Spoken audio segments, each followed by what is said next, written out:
বাংলা সাহিত্যের বিভিন্ন আবেগ ও অনুভূতির সংমিশ্রণ, আপনাদের প্রিয় গল্প চয়ন। হয়ে যাক সাহিত্য মোড অন।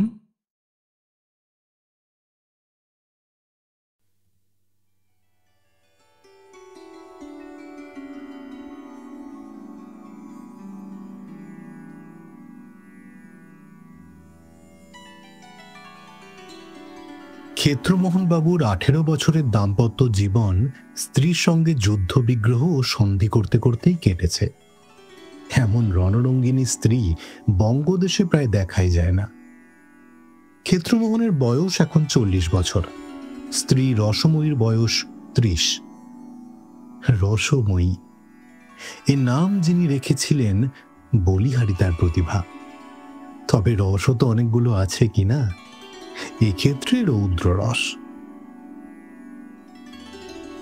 ক্ষেত্রমোহন একজন মোক্তার, হুগলিতে থেকে বেশ 2 পয়সা উপার্জন করেছেন। বাড়ি তার হুগলিতে নয়, জেলার মধ্যে কোনো এক পল্লী গ্রামে। তবে বছর কয়েক হলো হুগলিতে নিজের বাড়ি করে বাস করছেন। দুঃখের বিষয়, এ পর্যন্ত ক্ষেত্রমোহনের সন্তানাদি কিছুই হয়নি। আর স্ত্রীর যেমন বয়স, আর হবার ভরসাও নেই। অনেক দিন থেকে তার মাসি পিসি সবাই তাকে আবার বিয়ে করবার জন্য অনুরোধ করছিলেন। ক্ষেত্রমোহনের আন্তরিক বাসনাও তাই। কিন্তু রসময়ীর ভয়ে এ পর্যন্ত এ বিষয়ে কোনো রকম চেষ্টা চরিত্র করতে সাহস করেননি। ইতিমধ্যে সামান্য একটা ঘটনাকে কেন্দ্র করে রসময়ী ভয়ানক বিপ্লবের সৃষ্টি করে ক্ষেত্রমোহনকে 2 দিন বাড়ি ছাড়া করল। অবশেষে নিজে তার বাপের বাড়ি হালি শহরে চলে গেল। ক্ষেত্রমোহন তখন সাহসে ভর করে বাড়ি এসে প্রতিজ্ঞা করলেন, রসময়ীর আর মুখ দর্শন করবেন না, অন্য কোথাও বিয়ে করবেন, এ বাড়িতে রসময়ীকে আর ঢুকতে দেবেন না। এই শেষ। হালিশহর গ্রামটি হুগলিরই অন্য পারে, মাঝে গঙ্গা বইছে। চৌধুরী পাড়ায় রসময়ীর বাপের বাড়ি। অনেক দিন হলো তার বাবা মা দুজনেই মারা গেছেন। এখন সে বাড়িতে রসময়ীর বিধবা দিদি বিনোদিনী এবং তার 2 ছোট ভাই নবীন ও সুবোধ বাস করে। নবীন কাঁচরাপাড়ার কারখানায় কাজ করে, আর সুবোধ স্কুল ছেড়ে এখন বাড়িতেই বসে আছে। এখনো কিছু জোটেনি। 1 মাসের ওপর হলো রসময়ী হালি শহরে বাস করছে। আগে এরকম হলে 2-4 দিন বা বড়জোর 1 সপ্তাহ পরেই দাঁতে দাঁত চেপে ক্ষেত্রমোহন এসে উপস্থিত হতেন এবং কত সাধ্য সাধনা করে স্ত্রীকে বাসায় ফিরিয়ে নিয়ে যেতেন। কিন্তু এবার সে নিয়মের ব্যতিক্রম দেখে রসময়ী কিছুটা চিন্তিত হয়ে পড়ল। পাড়ার একজন ছেলে রোজ নৌকায় গঙ্গা পার করে হুগলি ব্রাঞ্চ স্কুলে পড়তে যেত। সেই ছেলেটি গ্রামে প্রচার করে দিল ক্ষেত্রমোহন বাবুর বিয়ে, দিন স্থির হয়ে গেছে। এই কথা শুনে রসময়ীর দিদি বিনোদিনী একদিন বিকালে ছেলেটিকে বাড়িতে ডেকে আনলেন। তাকে সন্দেশ ও রসগোল্লা খেতে দিয়ে বললেন, হ্যাঁ বাবা, শুনলুম নাকি আমাদের ক্ষেত্র আবার বিয়ে করছে, এ কথা কি সত্যি? হ্যাঁ সত্যি তো। আমার সঙ্গে সুরেশ পাড়ায় ওর মামার বাড়ি চচরই, ওর মামা তো বোনের সঙ্গেই নাকি বিয়ে। তুমি ঠিক জানো? হ্যাঁ হ্যাঁ জানি, সুরেশে তো আমাকে বললো। বিয়ের দিন পর্যন্ত ঠিক হয়ে গেছে। ও, তার মামার নাম কি? নাম, হ্যাঁ নামটা হলো হরিশ্চন্দ্র চাটুর্যে, আদালতে কাজ করে। ও, তেনাদের বাড়িতে তুমি চেনো বাবা? হ্যাঁ চিনি বই কি, সুরেশের সঙ্গে আমি কত গেছি। তা কত বড় মেয়ে? কত আবার, এই আমাদের বয়সী হবে। কেমন দেখতে? তার দেখতে খুব সুন্দর। বিনোদিনী কিছুক্ষণ চিন্তা করলেন, শেষে বললেন, আচ্ছা, কাল একবার আমাদের 2 বোনকে সে বাড়িতে নিয়ে যেতে পারো বাবা? কেন? না, এই তেনাদের একবার মিনতি করে বলে দেখি। বিয়ে হলে আমার বোনটিরও সুখ হবে নে, আর দেনাদের মেয়েও জলে পড়বে। কাল একবার আমাদের নিয়ে চলো না বাবা। কাল কখন? এই খাওয়া দাওয়ার পরে। আমার স্কুল তো কামাই হয়ে যাবে। সে একদিনের জন্য মাস্টারের কাছে ছুটি নি ওখন। আমি বরং তোমায় একটা টাকা দেবো, বুঝলে? এই ঘড়ি, নাটাই এসব কিনো। ও আচ্ছা আচ্ছা, বেশ, নিয়ে যাব। পরদিন বেলা 11টার সময় দুই বোনকে নিয়ে ছেলেটি চুঁচুড়া যাত্রা করল। গঙ্গা পার হয়ে ঘোড়ার গাড়ি ভাড়া করে মাধবীলতায় হরিশবাবুর বাড়িতে উপস্থিত হলো। খিড়কি দরজার সামনে দাঁড়ালো। এই বাড়ি? হ্যাঁ, এই বাড়িটাই তো। আচ্ছা, তুমি গাড়ির ভেতর বসে থাকো বাবা, বুঝলে? আমরা চট করে তেনাদের সঙ্গে দেখাটা সেরে আসি, কেমন? এই বলে দুইজনই গাড়ি থেকে নেমে বাড়ির মধ্যে প্রবেশ করলো। সে বাড়ির মেয়েরা কেউ তখন স্নান করছে, কেউ খেতে বসেছে, কেউ বা খাওয়ার পর উঠোনে বসে চুল শুকোচ্ছে। হঠাৎ দুইজন ভদ্র ঘরের অপরিচিতা স্ত্রীলোককে প্রবেশ করতে দেখে একজন সবিস্ময়ে বলল, তোমরা কার আগা? আমরা এই হালি শহর থেকে তোমাদের সঙ্গে দেখা করতে এসেছি গো। এসো, বসো। তা হ্যাঁ ভাই, বাড়ির গিন্নি কোনটি? বারান্দায় বসা এক প্রৌঢ়াকে সবাই দেখিয়ে দিল। তিনি বললেন, তা তোমরা কি মনে করে এসেছো বাছা? তোমাদের মেয়ের নাকি বিয়ে? হ্যাঁ, আমার ছোট মেয়েটির বিয়ে। কবে? এই 20 মাঘ দিন স্থির হয়েছে। তা পাত্রটি কে গা? ক্ষেত্রমোহন চক্রবর্তী, হুগলিতে মোক্তারি করেন। সতীনের ওপরে মেয়ে দিচ্ছ বাচ্চা? তোমরা চেনো নাকি? চিনি নে, আবার খুব চিনি। আমাদের গাঁয়ে তো বিয়ে করেছে। হ্যাঁ, সতীন আছে বটে, কিন্তু সে স্ত্রীকে ত্যাগ করেছে। রসময়ী এতক্ষণ চুপ করে বসে শুনছিল। তার মনের রাগ ক্রমশ বেড়েই চলছিল। এই কথা শুনে তার হাত পা ঠক ঠক করে কাঁপতে লাগলো, চোখ দুটো লাল হয়ে উঠল।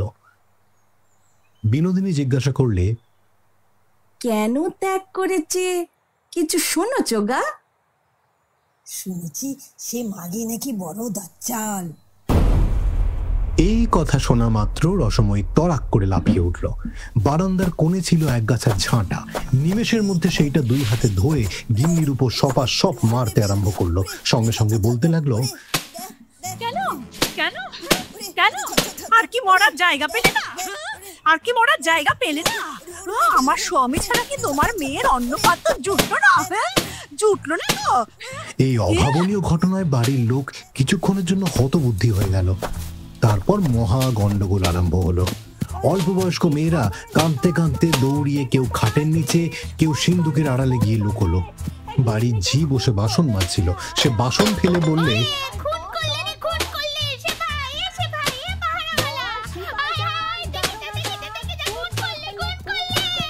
এই বলে ঊর্ধ্বশ্বাসে ছুটে সে রাস্তায় বেরিয়ে গেল। বাড়ির অন্য মেয়েরা এসে রসময়ীকে ধরে ফেললো। রসময়ী তখন গৃহিণীকে ছেড়ে তাদের উপর চড়াও হলো। কিল চড় ও থুতু ছেটাতে লাগলো। কারো কাপড় ছিঁড়ে দিল, কারোর চুল ছিঁড়ে দিল, কাউকে খামচিয়ে দিল, কাউকে কামড়িও দিল। হাঁপাতে হাঁপাতে বলতে লাগলো, কোনটি গেল কোথায়? গেল কোথা? তাকে একবার বের করো না দেখি। চোখ দুটো ঢেলে দিয়ে যায়, নাকটা কেটে দিয়ে যায়, দাঁতগুলো ভেঙে দিয়ে যায়। বিনোদিনী এতক্ষণ চুপ করে দাঁড়িয়েছিল। ক্রমে সদর দরজায় লোক হই হই করে জড়ো হতে লাগলো। তখন সে বলল, ও রসময়, থাম, ক্ষমা দে বোন, ক্ষমা দে, খুব হয়েছে। চ বাড়ি চ দেখি, বাড়ি চ, বাড়ি চ।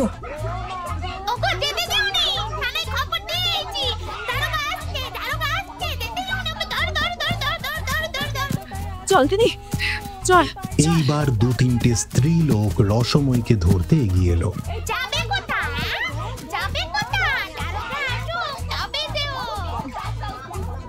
রসময় এক লাফে উঠোনের কোণ থেকে আঁশ বটিখানা জোগাড় করে মাথার উপর সবেগে ঘুরিয়ে বলল,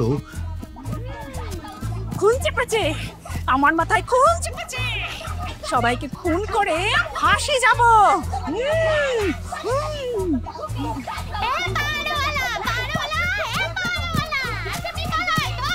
এই বলে চিৎকার করতে করতে ঝি আবার রাস্তায় বেরিয়ে পড়ল। রসময় তখন দিদির সঙ্গে খিড়কি দরজা দিয়ে বের হয়ে গাড়িতে উঠে বলল, পাড়ঘাটে চলো।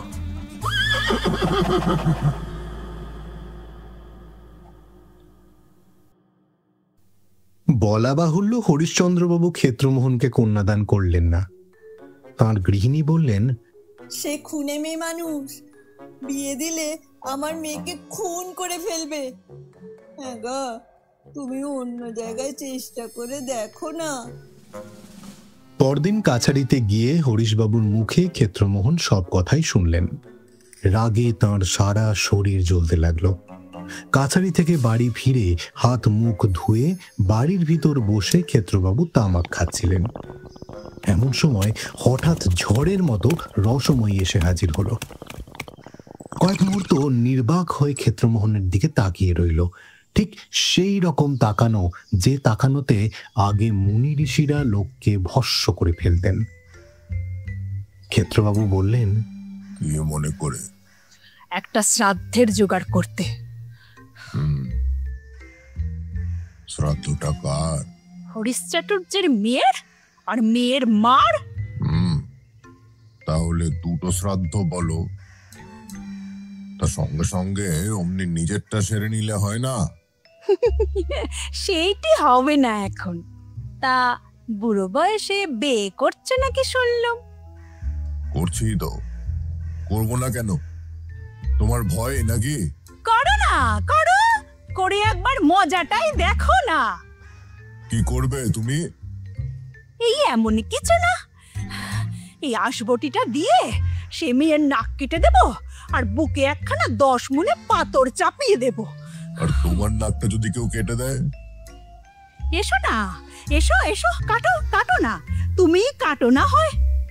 এই বলে রসময়ী নিজে কোমরে 2 হাত দিয়ে ঝুঁকে নিজের মুখটা ক্ষেত্রমোহনের খুব কাছে সরিয়ে আনলো। স্ত্রীর এইরকম বিনয় দেখে ক্ষেত্রমোহন আবার হুঁকো উঠিয়ে আপন মনে টানতে লাগলেন। অনেকক্ষণ ঝুঁকে থেকে যখন ক্লান্তি বোধ হলো, রসময়ী তখন নিজের মুখ সরিয়ে নিয়ে আবার সোজা হয়ে দাঁড়ালো। তাহলে আসবটিতে শান দিয়ে রাখি গে, সম্বন্ধটা পাকা হলে খবর দিও, চুপি চুপি যেন শুভ কাজটা সেরে ফেলো না। তুমি না মরলে আমি আর বিয়ে করছি না। মরবে কবে?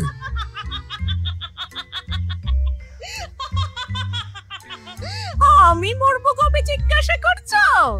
রশি বামনি এমনি এমনি মরছে না, তার এখনো অনেক দেরি, বিস্তর দেরি।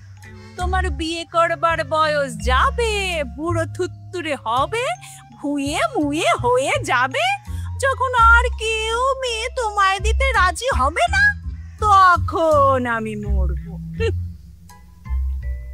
দাম্পত্য রসালাপ এই পর্যন্ত এগোনোর পরেই বাইরে একটি গাড়ি থামবার শব্দ হলো।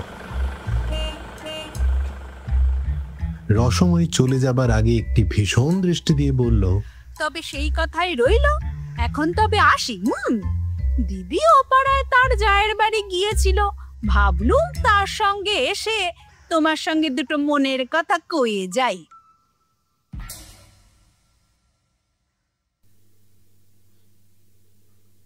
এই কথোপকথনের পর 6 মাস কেটে গেছে। রসময়ীর গর্ব সফল হলো না। সে এখন মৃত্যু শয্যায় শায়িত।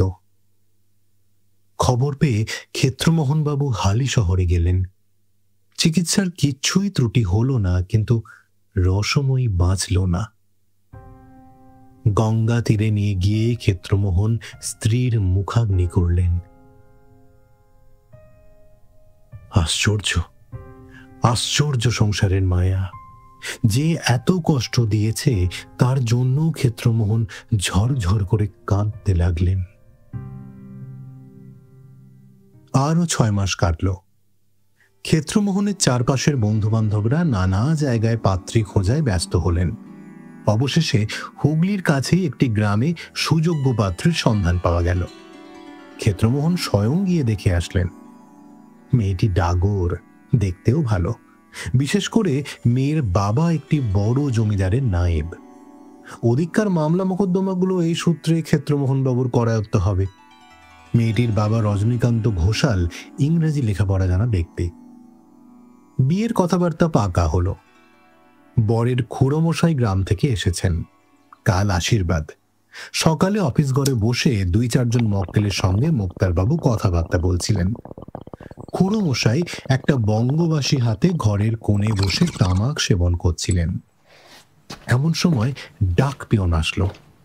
ক্ষেত্রমোহন বাবুর হাতে একটা চিঠি দিয়ে গেল। খামের ওপর হাতের লেখার দিকে দৃষ্টি দিতেই ক্ষেত্রমোহনের মাথা ঘুরে গেল। 2-4 বার চোখ রগড়িয়ে বারবার খামটির শিরোনাম পরীক্ষা করতে লাগলেন। কাছে এনে দূরে সরিয়ে নানাভাবে দেখলেন। অবশেষে কাঁপা হাতে চিঠিটি খুললেন।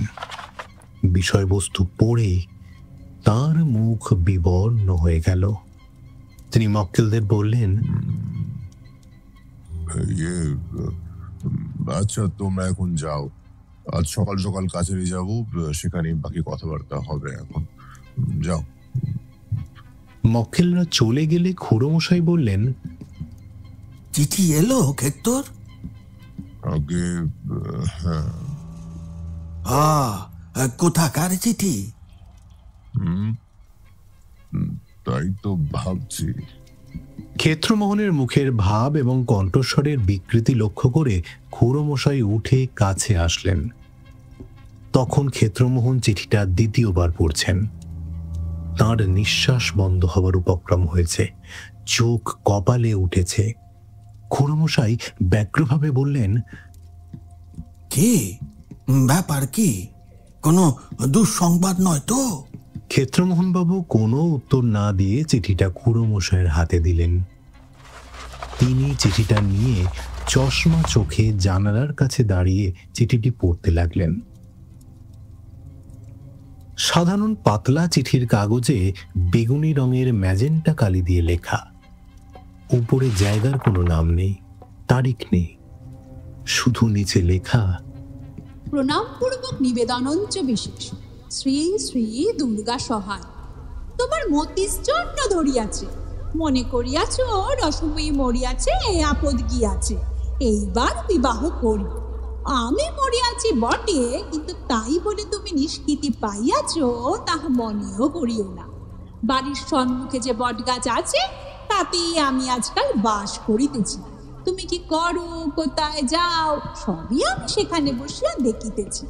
রাত্রিরে গাছ হইতে নামিয়া মাঝে মাঝে তোমার শয়ন ঘরে যাই, তোমার খাটের চারিদিকে ঘুরিয়া বেড়াই। একবার ইচ্ছা করে গলাটা টিপিয়া দিয়া তোমাকে আমার সঙ্গী করি। আমার এখানে বড় একলা বোধ হয়। আমার চেহারা এখন অতিশয় খারাপ হইয়া গিয়াছে। আমার গায়ের মাংস চামড়া আর কিছুই নাই, খালি হাড় আছে, তাও সাদা নয়। গঙ্গার তীরে আমাকে যে পড়াইয়াছিলেন তাইতে হাড়গুলো কালো কালো হইয়া গিয়াছে। যা হোক, নিজের রূপ বর্ণনা নিজের মুখে তো আর শোভা পায় না। বিবাহ করিও না, করিলে তোমার নলাটে অশেষ দুর্গতি আছে, রসময়ী। চিঠি পড়ে খুড়োমশাইয়ের মুখও কালো হয়ে গেল। তিনি ভীতু স্বরে জিজ্ঞাসা করলেন, এ হাতের লেখা কার, চিনতে পারছো? খুব চিনি, তারই হাতের লেখা। অন্য কেউ জাল করেনি তো? ভগবান জানেন।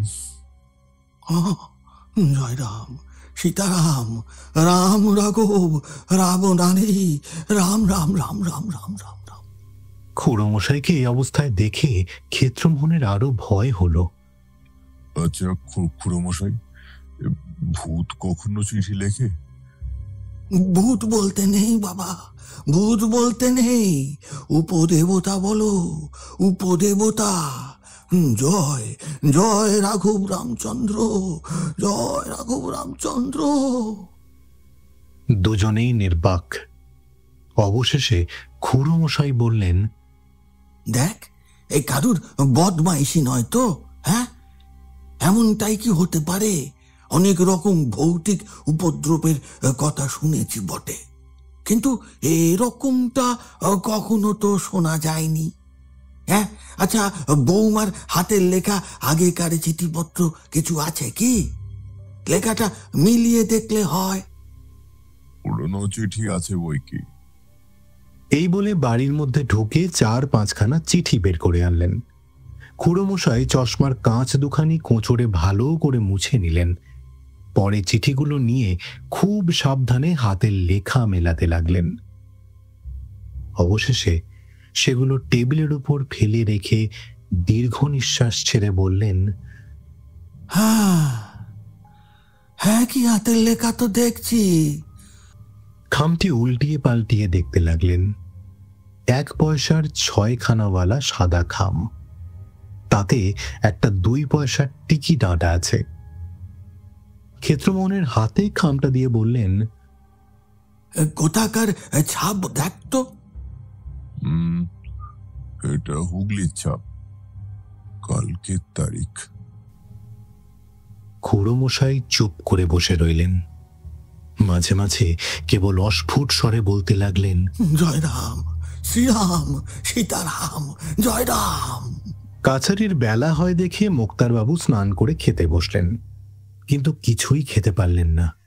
রান্নাঘরের বারান্দায় যেখানে বসে তিনি খাবার খাচ্ছিলেন, সেখান থেকে বট গাছটার উপরের দিকটা দেখা যায়। তিনি খান আর মাঝে মাঝে সেই গাছটার দিকে তাকান। এক এক সময় সেই গাছের একটা ডাল কেমন খড়খড় করে নড়ে ওঠে, কার যেন হাসির শব্দ শোনা গেল। ক্ষেত্রমোহনবাবুর আর খাওয়া হলো না, উঠে পড়লেন। মুখ ধুয়ে বাইরে এসে বট গাছটার দিকে চেয়ে রইলেন। 2-3টে কাঠবেড়ালি ডালে ডালে পরস্পরকে তাড়া করে ফিরছে। গোটা কত কাক উঁচু ডালে বসে জাতীয় সঙ্গীত গাইছে। এছাড়া আর কিছুই তিনি দেখতে পেলেন না। সেদিন সন্ধ্যাবেলা ক্ষেত্রমোহনের শোবার ঘরে খুড়ো ভাইপো বসে কথোপকথন করছিলেন। দিনের বেলা খুড়োমশাই দরজার বাইরে এবং ভিতরে দেওয়ালময় রাম নাম লিখে দিয়েছেন। আজ দুইজনেই এক বিছানাতেই শোবেন। বালিশের তলায় একটা কৃত্তিবাসী রামায়ণ রাখা থাকবে এবং ঘরে সমস্ত রাত আলো জ্বলবে, এই বন্দোবস্ত হয়ে গেছে। ক্ষেত্রমোহন বললেন, তাহলে খুড়োমশাই কি করা যায় বলুন তো? বিয়েটা বন্ধই করে দেওয়া হবে নাকি? আমি তো তার আর দরকার দেখছি নে। কিন্তু যদি কোনো উপদ্রব অত্যাচার হয়? ভয়ের তো কোনো কারণ দেখি নে। আচ্ছা, ওই যে বলেছে, ইচ্ছে করে তোমার গলাটা টিপে দিই। না, তা পারবে না, হাজার হোক স্বামী তো বটে। আর ওই যে বলেছে, বিয়ে করো না, করলে তোমার অশেষ দুর্গতি হবে। অশেষ দুর্গতি হবে তার মানে এ নাও হতে পারে যে আমি তোমার অশেষ দুর্গতি করব। ওর মানে বোধহয় এই যে বেশি বয়সে বিয়ে করলে যে সমস্ত সাংসারিক অশান্তি উপস্থিত হয়, তাই তোমারও অদৃষ্টে ঘটবে। ক্ষেত্রমোহনবাবু চুপ করে রইলেন। মনে ভয়ও যথেষ্ট আছে, অথচ বিয়ে করবার লোভটিও সংবরণ করা তার পক্ষে অসাধ্য। পরদিন আশীর্বাদ হয়ে গেল, কিন্তু ক্ষেত্রমোহন যে ভৌতিক চিঠি পেয়েছেন সে কথাও রাষ্ট্র হতে বেশি দেরি হলো না। নায়েব রজনীবাবুর কানেও এই কথা ক্রমশই পৌঁছল, তবে তিনি ইংরেজি জানা ব্যক্তি। শুনে তিনি হেসেই সে কথা উড়িয়ে দিলেন। বললেন, এই 20 শতাব্দীতে ভূত বিশ্বাস করার মতো এমন হাস্যকর জিনিস আর হয় না।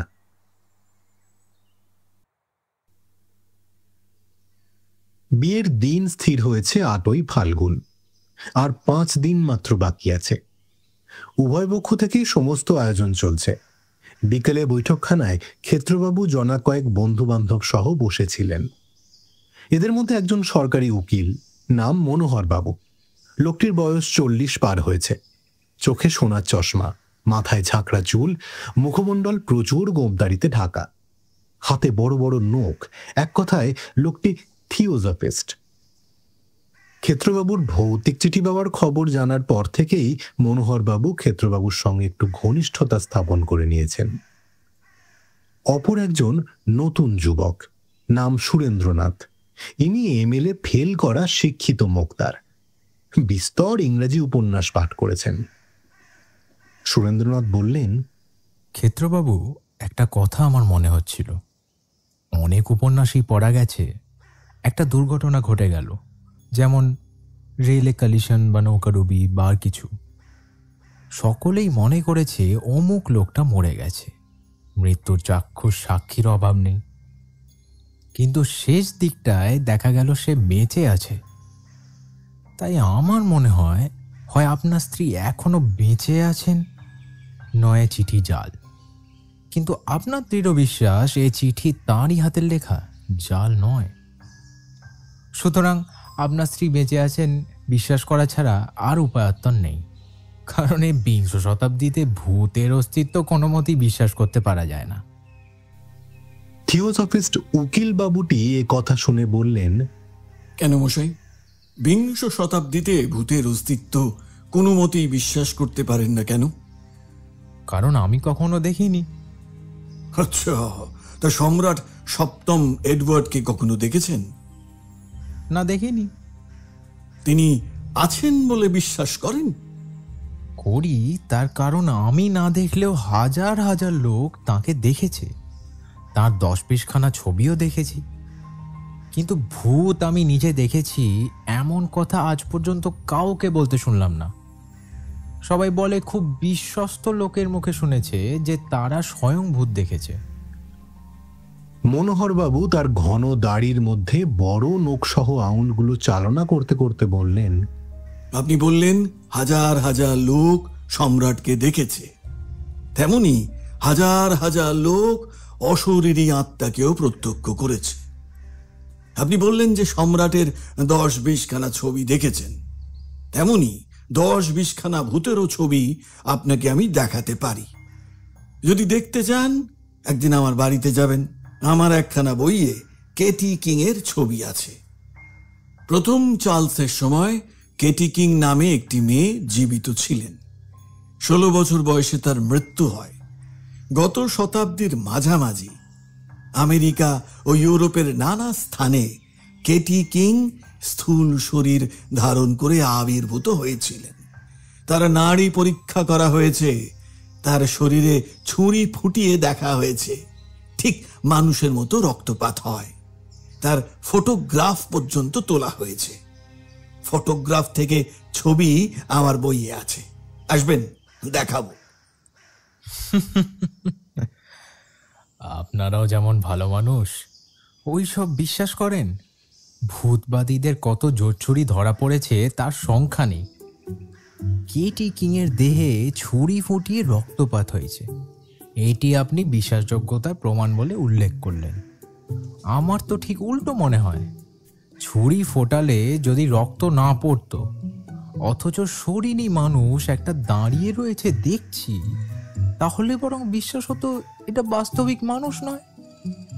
এক্ষেত্রে দেখুন, ভূত তিনি বাড়ির সামনেই বটগাছে থাকেন। চিঠি যখন লিখতে পারেন তখন অনায়াসেই মূর্তি ধরে নিজের বক্তব্য বলে যেতে পারেন। কিন্তু তা না করে খাম, কাগজ, কালি, কলম সংগ্রহ করবার কষ্ট করলেন। এইটুকু থেকে এইটুকু চিঠিখানি টেবিলের উপর রেখে গেলেই তো হতো। তা না করে 1 মাইল দূরে পোস্ট অফিসে গেলেন তাকে পোস্ট করতে, আবার 2 পয়সা খরচ করে টিকিট কিনতে হলো। মশাই, ভৌতিক জগতে পয়সা যদি বাস্তবিকই এত সস্তা হয়, তাহলে না হয় সেইখানে গিয়ে প্র্যাকটিস শুরু করি। মশাই, জিনিসটা হাসি তামাশার নয়, এসব গভীর বিষয়, অনেক চর্চা, অনেক আলোচনা না করে এ বিষয়ে মতামত প্রকাশ করা একদম উচিত নয়। ভৌতিক জগৎ থেকে ডাকে চিঠি আসা এই প্রথম নয়। হিমালয় থেকে মহাত্মারাও মাঝে মাঝে ডাকে চিঠিপত্র লিখে থাকেন। কুটুঙ্গিলাল নামক এক মহাত্মা এরকম অনেক চিঠি আমাদের মাদাম ব্লাভাস্কিকে লিখেছিলেন। তারাও মনে করলে সাক্ষাৎ আবির্ভাব হয়ে বক্তব্য বলে যেতে পারতেন, কিংবা চিঠি উড়িয়ে টেবিলের ওপর ফেলে যেতে পারতেন, কিন্তু ডাকেই তারা চিঠিপত্র পাঠাতেন। কুটুম্বিলালের চিঠি তো কোন কালে জাল বলে সাব্যস্ত হয়ে গেছে মশাই। ডক্টর হাডসন বলে একজন বৈজ্ঞানিক নিজে ভারতে এসে এই বিষয়ে অনুসন্ধান করে প্রমাণ করে দিয়েছেন যে ম্যাডাম ব্লাভাস্কি আর দামোদর বলে এক ব্যক্তি সব চিঠি জাল করেছিলেন। ও সব ওই ঈর্ষাপরায়ণ লেখকের বই পড়বেন না, আমার কাছে আসবেন, ভালো ভালো বই সব আপনাকে পড়তে দেব। তা পড়লে আপনার সমস্ত অবিশ্বাস দূর হয়ে যাবে। মাদাম ব্লাভাস্কি যে কত বড় লোক তা তার আইসিস আনভেলড বইটা পড়লেই বুঝতে পারবেন। সে বইটা পড়িনি বটে, তবে এডমন্ড গ্যারেট প্রণীত ice is very much unveiled or the story of the Mahatma hoax বইটা পড়েছি। লাইব্রেরিতে আছে, দেখতে চান তো এনে দিতে পারি। ওই ওই আপনারা এক কথা শিখে রেখেছেন, যত সব কুচক্রি পদ্মায় শ্লোক মিছামিছি মাদামের অপরাধ রচনা করেছে। এই সময় বাইরে শব্দ পাওয়া গেল। ডাক পিয়ন এসে জানালো ক্ষেত্রমোহন বাবুর জন্য চিঠি এসেছে। চিঠি হাতে নিয়েই ক্ষেত্রমোহন বাবুর চক্ষু স্থির হয়ে গেল। মশাই, আবার সেই চিঠিটা খুলে পাঠ করে সেটি সকলের সামনে ফেলে দিলেন। থিওজফিস্ট বাবুটি অতি আগ্রহের সঙ্গে সেটি কুড়িয়ে নিয়ে পাঠ করলেন। শেষে নবীন মোক্তার বাবুর হাতে সেটি দিলেন। প্রণামপূর্বক নিবেদনঞ্চ বিশেষ, শ্রী শ্রী দুর্গা সহায়। এত সাহস তোমার, আশীর্বাদ পর্যন্ত হইয়া গিয়াছে। তুমি মনে করিয়াছ আমি তোমায় যে পত্র লিখিয়াছিলাম তাহা ফাঁকা আওয়াজ? রসিবামনি তেমন মেয়ে নয়, আমি মানা করা সত্ত্বেও বিবাহ করিবে। এখনো সাবধান হও, এ দুর্মতি পরিত্যাগ করো, নহিলে একদিন গভীর রাত্রিরে তুমি যখন ঘুমাইয়া থাকিবে, বটগাছ হইতে নামিয়া বুকে একখানা 10 মুনে পাথর চাপাইয়া দিবে, ঘুম আর ভাঙিবে না। রসময়ী। একে একে সকলেই চিঠিটি পড়লেন, আর পড়ে স্তম্ভিত হয়ে বসে রইলেন। শিক্ষিত মোক্তার বাবুর মুখও শুকিয়ে গেল। তাও মন থেকে সংশয় দূর করে তিনি বললেন, আচ্ছা ক্ষেত্রবাবু, আরেকবার বেশ করে লেখাটা পরীক্ষা করে দেখুন দেখি। আপনার স্ত্রীর হাতের লেখাই বটে তো, নাকি কোনো জায়গায় কোনো সন্দেহজনক তফাৎ রয়ে গেছে? কোনো সন্দেহ নেই, শুধু হাতের মিল হলেও বা সন্দেহ করতাম, কিন্তু তার যেখানে যেখানে যে যে বানান ভুল চিরকাল হতো এ চিঠিতেও তাই।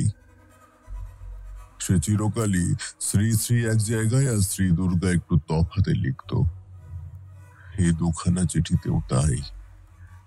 তাছাড়া চিঠিতে এমন সব কথাবার্তা রয়েছে যা সে জীবিতকালে মুখে সব সময় ব্যবহার করত। সকলে নিস্তব্ধ হয়ে বসে রইলেন। কিছুক্ষণ পরে সুরেন্দ্রনাথ গলা ঝেড়ে জিজ্ঞাসা করলেন, আচ্ছা ক্ষেত্রবাবু, তার মৃত্যুর সময় আপনি উপস্থিত ছিলেন? ছিলাম বই কি। সঙ্গে সঙ্গে ঘাটে গিয়েছিলেন? গিয়েছিলুম। মানে চিতার উপর তাঁর দেহ রাখবার পর তার মুখ আপনি আর দেখেছিলেন? ও দেখিনি, আবার আমি নিজেই তো মুখাগ্নি করেছি। ওহে, তুমি যা ভাবছো তা নয়, কোনো ভুল হয়নি, কোনো ভুল হয়নি। নতুন মোক্তার বাবুটি এবার ঘাড় হেঁট করে বসে রইলেন। একজন বলল, "There are more things in heaven and earth, Horatio, than are dreamed of in your philosophy.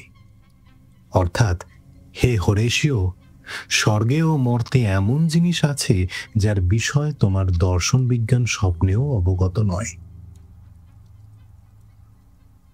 ক্ষেত্রমোহনবাবু এই কথায় সায় দিলেন। তা তো বটেই। এই ধরুন আমাদের দেশেই বা বলি কেন, সকল দেশে আদিকাল থেকে একটা বিশ্বাস প্রচলিত আছে যে ভূত বলে একটা জিনিস আছে। তার কি কিছুই ভিত্তি নেই? শুধু অন্ধবিশ্বাসের কথা নয়, গত 50 বছরের মধ্যে ইউরোপে ও আমেরিকায় ভূতের অস্তিত্ব নিঃসংশয়িতভাবে প্রমাণ হয়ে গেছে। একসময় বৈজ্ঞানিক শ্রেষ্ঠ টিন্ডাল পর্যন্ত ভূতকে হেসে উড়িয়ে দিয়েছিলেন। এখন আর শিক্ষিত সমাজে সে ভাব নেই। বিখ্যাত সম্পাদক স্টেড সাহেব তার এক গ্রন্থে লিখেছেন, of all the vulgar superstitions of the half-educated, none dies harder than the absurd delusion that there are no such things as ghosts. কি বুঝলে? এই বলে বিজয়ী বীরের মতো তিনি সুরেন্দ্রবাবুর দিকে কটাক্ষপাত করলেন। সন্ধ্যা হয়ে গিয়েছিল, তাই সেদিনকার মতো সভা ভঙ্গ হল। সেই বট গাছের তলা দিয়ে যেতে যেতে সুরেন্দ্রবাবুরও গাটা কেমন ছমছম করতে লাগলো। খুড়োমশাই কোথাও বেড়াতে গিয়েছিলেন। সন্ধ্যার পর তিনি বাড়ি এসে এই দ্বিতীয় চিঠির কথা শুনলেন। দেখো ক্ষেত্র, ব্যাপারটা ক্রমেই গুরুতর হয়ে দাঁড়ালো। বিয়েটা এখন না হয় বন্ধই রাখা যাক। আমার মতে 1 বছর পূরণ হলেই এই গয়ায় গিয়ে একটা পিণ্ড দিয়ে এসো, উদ্ধার হয়ে যাবে। বছর পূরণ হতে তো আর বেশি দেরি নেই, আর মাসখানিক হলেই হয়। তখন নির্বিঘ্নে ওই শুভ কর্ম শেষ করা যাবে। তা বেশ, সেই ভালো কথা।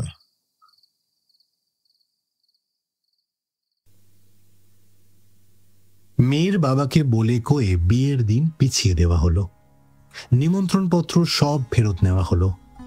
গয়া শ্রাদ্ধ সেরে এসে ক্ষেত্রমোহনবাবু বিয়ে করবেন, এটা সকলেই জানতে পারল। ক্ষেত্রমোহনবাবুর হাতে একটা বড় জালিয়াতির মোকদ্দমার তদবিরের ভার রয়েছে। মোকদ্দমাটা দায়রা সোপর্দ হয়েছে। সেটা শেষ না হলে ক্ষেত্রমোহনবাবু গয়া যেতে পারছেন না। ফরিয়াদি পক্ষের সাক্ষীদের সমস্ত দিন ধরে তালিম দিতে হচ্ছে। মোকদ্দমার আগের দিন সন্ধ্যেবেলা কাছারি থেকে ফেরবার সময় রসময়ীর 3য় চিঠি ক্ষেত্রবাবুর হাতে এলো। তাতে অন্যান্য কথার সঙ্গে লেখা আছে, শুনলাম নাকি গয়ায় আমার পিণ্ডি দিতে যাইতেছ। ভাবিয়াছ বুঝি পিণ্ডি দিলে আমি উদ্ধার হইয়া যাইব, আর তখন স্বচ্ছন্দে বিবাহ করিবে। গয়ায় যদি যাও, তবে চোরের বেশ ধরিয়া রেলগাড়িতে প্রবেশ করিয়া তোমার বুকে ছোড়া বসাইয়া দিব। ক্ষেত্রবাবুর আর বাড়ি যাওয়া হলো না। কাছারির পোশাকেই সোজা মনোহরবাবুর বাড়ি গিয়ে তাঁকে এ চিঠি তিনি দেখালেন। মনোহরবাবু চিঠি পড়ে বললেন, এ যে বড় বিপদ দেখছি। বিয়ে করবার চিন্তা আপনাকে পরিত্যাগ করতে হবে। আচ্ছা মশাই, এই অশরীরী আত্মা মানুষের বুকে ছুরি বসিয়ে দিতে পারে? আপনার থিওজফি শাস্ত্রে কি বলে? মনোহরবাবু একখানা মোটা বই আলমারি থেকে পেড়ে একটা পাতা খুলে বললেন, এ সম্বন্ধে থিওজফি শাস্ত্রের মত এই যে মুক্তাত্মাগণ সাধারণত অশরীরী, কিন্তু কখনো কখনো তারা নিজেকে মেটেরিয়ালাইজ অর্থাৎ জড়দেহ সম্পন্ন করে থাকেন। তাদের এমন ক্ষমতা আছে যে বায়ু থেকে, গাছপালা থেকে, ভূমি থেকে, এমনকি ওই কাছাকাছি মানুষের দেহ থেকে আবশ্যক পদার্থগুলি সংগ্রহ করে নিজ দেহ ধারণ করেন। সুতরাং সে অবস্থায় বুকে ছুরি বসিয়ে দিতে পারা কিছুই আশ্চর্য নয়। আর এও বিবেচনা করুন না, যে হাত কলম ধরে চিঠি লিখতে সক্ষম, সে হাত ছুরি ধরতে পারবে না কেন? মনোহর বাবু, দেখুন এই চিঠিগুলো জাল কিনা সেটা একবার ভালো করে তদন্ত করতে হচ্ছে। আমি বলি কি, এই যে কলকাতা থেকে ওই হস্তশিল্পী বৈজ্ঞানিক আমাদের মোকদ্দমায় সাক্ষী দিতে আসছেন না, তাকে দিয়ে এই চিঠিগুলো একবার পরীক্ষা করালে হয় না? তা যদি আপনার ইচ্ছে হয় পরীক্ষা করাতে পারেন।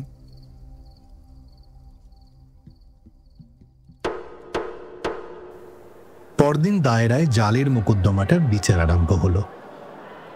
হস্তশিল্পী বৈজ্ঞানিক সফটমোর সাহেব সাক্ষ্য দিলেন। দিনের শেষে কাছারির পর ক্ষেত্রমোহন ডাক বাংলোয় গিয়ে সফটমোর সাহেবকে ভৌতিক চিঠি 3টে দিলেন। তুলনার জন্য রসময়ীর কয়েকখানা পুরনো আসল চিঠিও দিয়ে আসলেন। সাহেব বললেন, খলপ্রাতে পরীক্ষার ফলাফল জানাইব। পরদিন সকালবেলা সরকারি উকিল মনোহরবাবুকে সঙ্গে নিয়ে ক্ষেত্রমোহন আবার ডাকবাংলোয় উপস্থিত হলেন। সাহেব বললেন, পরীক্ষাধীন পত্র 3খানি এন্ড আসল পত্রগুলি সমস্তই এক হাতের লেখা। It's the same person. Sir, অনুগ্রহ করে একটা সার্টিফিকেট দিতে পারেন? সাহেব মনে করলেন নিশ্চয়ই এ চিঠি নিয়ে আবার একটা মামলা মোকদ্দমা হবে, আবার সাক্ষী দিতে এসে ফি পাওয়া যাবে। সুতরাং আহ্লাদের সঙ্গে তিনি সার্টিফিকেট লিখে দিলেন। কিন্তু ফলাফল শুনে ক্ষেত্রবাবুর মুখখানা ছোট হয়ে গেল। বাড়ি যেতে যেতে মনোহরবাবু বললেন, এই চিঠিগুলির নকল আর সাহেবের সার্টিফিকেট যদি আমাদের ওই থিওসফিক্যাল রিভিউ নামক মাসিক পত্রে ছাপাতে পাঠাই, তাতে আপনার কোনো আপত্তি আছে কি? আমরা যাকে স্পিরিট রাইটিং বলি, তার সুন্দর অকাট্য প্রমাণ হবে। না, তাতে আমার আপত্তি নেই। পরবর্তী সংখ্যা থিওসফিক্যাল রিভিউ পত্রে সার্টিফিকেট সহ চিঠিগুলো ছাপা হয়ে গেল। নানা জায়গা থেকে বড় বড় থিওসফিস্টরা ক্ষেত্রমোহন বাবুকে চিঠি লিখতে আরম্ভ করলেন। কেউ কেউ হুগলিতে এসে চিঠিগুলো স্বচক্ষে দেখে বিস্ময়ে অভিভূত হতে লাগলেন। থিওসফিস্ট মহলে ক্ষেত্রবাবুর পসারের আর সীমা নেই, কিন্তু এতে তিনি কিছুমাত্র সান্ত্বনা পেলেন না। চিঠিগুলো জাল প্রমাণ হলেই তিনি বিয়ে করে সুখী হতে পারতেন, ভয়ে গয়ায় গিয়ে পিণ্ডদান করতেও পারলেন না। তাহার অদৃষ্টে বিয়ে বুঝি আর নেই।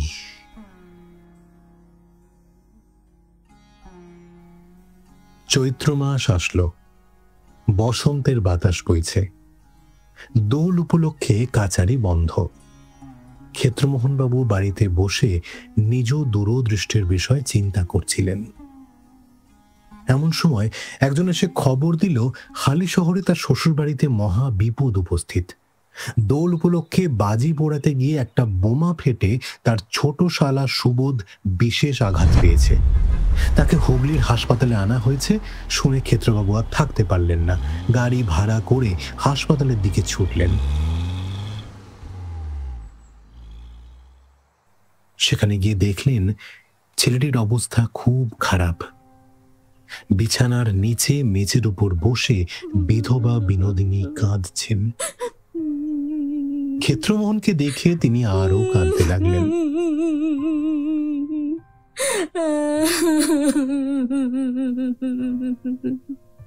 সমস্ত দিন ওষুধ প্রয়োগ ও শুশ্রূষা চলল। সন্ধ্যার দিকে ডাক্তারেরা বললেন আর প্রাণের ভয় নেই।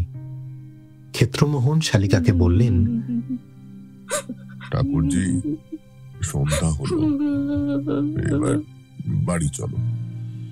আমি সুবোধকে ছেড়ে বাড়ি যেতে পারবো না গো। আহা, সারাদিন তুমি কিছু খাওনি, স্নান পর্যন্ত হয়নি, এবার চলো। তা না হোক গে, আমি এখন যেতে পারবো না। অবস্থা বুঝে হাসপাতালের ডাক্তারেরা অনেক বোঝালেন, আশ্বাস দিলেন যে বিপদ কেটে গেছে, কাল আবার এসে থাকা যাবে। সব শুনে বিনোদিনী রাজি হলেন। ক্ষেত্রমোহনকে বললেন, তুমি তবে আমায় হালি শহরে নিয়ে চলো, রেতে সেখানেই থাকবো। কাল ভোরে আবার এখানে আমায় পৌঁছে দিতে হবে। ক্ষেত্রমোহন তাই করলেন। হালি শহরে রাত কাটল। ভোরবেলায় উঠে নিজে হাতে করে এক চিলিম তামাক সেজে ক্ষেত্রমোহন ধূমপান আরম্ভ করেছেন। এমন সময় বাড়ির বাইরে মহা গন্ডগোল উপস্থিত। তাড়াতাড়ি হুঁকো নামিয়ে রেখে তিনি বাইরে গিয়ে দেখলেন লাল পাগড়িতে বাড়ি ঘেরাও করে রেখেছে। ঘোড়ার পিঠে স্বয়ং পুলিশের সুপারিনটেন্ডেন্ট সাহেব দরজায় দাঁড়িয়ে, সঙ্গে কয়েকজন দারোগা ও হেড কনস্টেবলও আছে। পুলিশ সাহেবের সাথে ক্ষেত্রবাবুর পরিচয় ছিল। তিনি নিচু হয়ে সাহেবকে সালাম করলেন। সাহেব চুরুট মুখে বললেন, হ্যালো মুখতিয়ার, তুমি এখানে কি করতেছে? হুজুর, এটা আমার শ্বশুর বাড়ি। ইহা তোমার শ্বশুর বাড়ি আছে? উত্তম, আমি তোমার শ্বশুর বাড়ি সার্চ করিবে। কেন হুজুর? এখানে বোমা তৈরি হয় কিনা দেখিবে। হিয়ার সার্চ ওয়ারেন্ট আছে। এই বলে সাহেব সার্চ ওয়ারেন্টখানা ক্ষেত্রবাবুর হাতে দিলেন। ক্ষেত্রবাবু সেটা উল্টিয়ে দেখে সাহেবের হাতে ফিরিয়ে দিলেন। বললেন, বেশ, হুজুর মালিক যা ইচ্ছা করতে পারেন। স্ত্রীলোকগণকে লুকিয়ে রাখো। পুলিশ বাড়ির মধ্যে প্রবেশ করল। মেয়েদের মধ্যে কেবল বিনোদিনী। তিনি পুলিশের ভয়ে কোথাও লুকোবার প্রয়োজন দেখলেন না। হরিনামের মালাটি হাতে করে উঠোনে তুলসী তলায় বসে রইলেন। খানা তল্লাশি আরম্ভ হলো। বন্দুক, বারুদ, ডিনামাইট, বোমা, বর্তমান রণনীতি, গীতা, দেশের কথা প্রভৃতি কিছুই বের হলো না। বের হলো হিন্দু সৎকর্মমালা, গুপ্তপ্রেস পঞ্জিকা, কাশিদাসী মহাভারত এবং একখানা বটতলার ছেঁড়া উপন্যাস। ছোট বা বড় কোনো দেশনায়কের কোনো ছবি বের হলো না। বের হলো কেবল খানকতক কালীঘাটের পট আর একখানা আর্ট স্টুডিওর গণেশ মূর্তি, জমিদারের খানকতক পুরাতন দাখিলা এবং একটা ধুলোমলিন চিঠির ফাইল বের হলো। বিনোদিনীর বাক্স থেকে বের হলো এক বান্ডিল চিঠি এবং খানকতক ঠিকানা লেখা সাদা খাম। সমস্ত জিনিস উঠোনে এনে জমা করা হলো। একজন দারোগা কাগজপত্রগুলোর ফিরিস্তি প্রস্তুত করতে লাগলেন। ক্ষেত্রমোহন সেইখানে বসেছিলেন। তিনি দেখলেন সাদা খামগুলির প্রত্যেকটিতে তাঁরই নাম লেখা এবং রসময়ের হাতের লেখায়। পুলিশ সাহেবের অনুমতি নিয়ে খাম ও চিঠিগুলি ক্ষেত্রবাবু পরীক্ষা করতে লাগলেন। খানকুড়ি চিঠি রয়েছে, সমস্তই বেগুনি রঙের ম্যাজেন্টা কালিতে, রসময়ের হাতে লেখা। কয়েকটি চিঠি খুলে ক্ষেত্রবাবু পাঠও করলেন। নানা অবস্থা কল্পনা করে অনুমান করে চিঠিগুলিতে লেখা। কোনোটাতে বট গাছে বাসস্থানের উল্লেখও আছে। একখানাতে আছে, গয়ায় পিণ্ডদান করিয়া আসিয়াছ বলিয়া মনেও করিও না আমি আর তোমার অনিষ্ট করিতে পারি না। এখনো রশিবাম নিয়ে তোমার ঘাড় মটকাইতে পারে। আর একখানাতে আছে, কল্য তোমার বিবাহ, এত মানা করিলাম কিছুতেই শুনিলে না। আচ্ছা, বাসর ঘরে আগুন জ্বালাইয়া তোমাকেও তোমার বধূকে পোড়াইয়া মারিব। সমস্ত ব্যাপারটা দিনের আলোর মতো ক্ষেত্রমোহন বাবুর কাছে তখন পরিষ্কার হয়ে গেল। বিনোদিনী তুলসী তলায় বসে সমস্তটাই দেখলেন। ঠাকুরজি, এসব কি?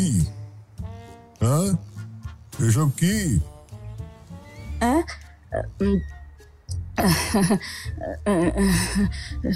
হরে কৃষ্ণ হরে কৃষ্ণ হরে কৃষ্ণ হরে কৃষ্ণ হরে কৃষ্ণ হরে কৃষ্ণ হরে কৃষ্ণ হরে কৃষ্ণ হরে। ঠাকুরজি আপন মনে মালা জপ করে যেতে লাগলেন।